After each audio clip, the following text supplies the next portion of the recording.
Ensemble pour la République est en deuil. L'honorable Chéribin Okende Senga, député national en fonction, porte-parole de notre parti et ministre honoraire du gouvernement de la République, enlevé hier de lâche et odieuse façon sur le parking de la Cour constitutionnelle, a été assassiné. Son corps sans vie a été retrouvé ce matin sur la route de Poilour à Kinshasa, criblé de balles. Il s'était rendu à la Cour constitutionnelle afin de déposer une lettre de report à l'invitation reçue le jour même et lui envoyé par un juge de cette cour pour une séance de travail en rapport avec sa déclaration de patrimoine.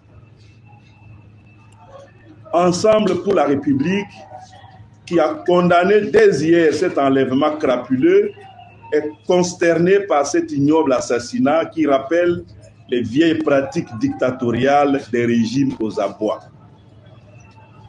Cet acharnement malsain sur l'opposition politique et en particulier Ensemble pour la République a atteint son paroxysme et la succession des événements suivants en atteste. L'interdiction au président de Ensemble pour la République de s'émouvoir dans les provinces du Congo central et du Kwilu. L'enlèvement de l'honorable Mike Mukeba Ikosso de son domicile.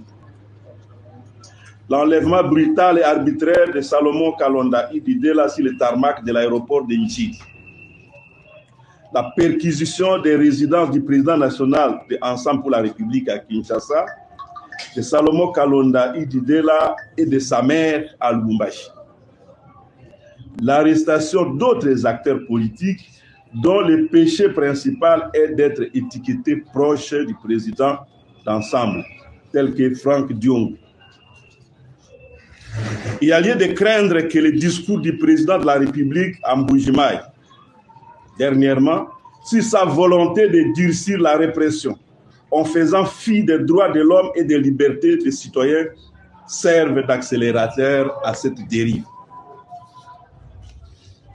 Si l'on peut se faire enlever dans l'enceinte de la plus haute juridiction du pays, la Cour constitutionnelle, et se retrouver sauvagement abattu quelques kilomètres plus loin, c'est que nous ne sommes plus en sécurité nulle part en République démocratique du Congo. Nos larmes sont d'autant plus amères que Chéribin Okende était la voix du parti. Il assumait ses fonctions de porte-parole avec un engagement sans faille.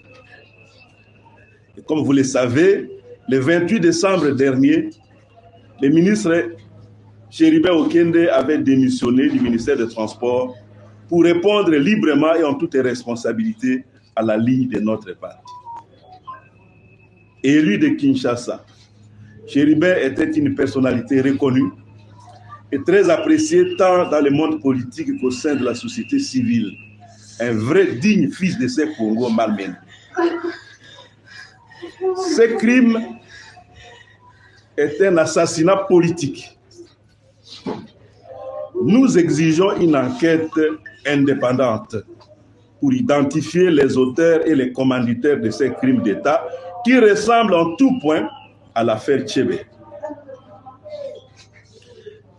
Nous n'accepterons jamais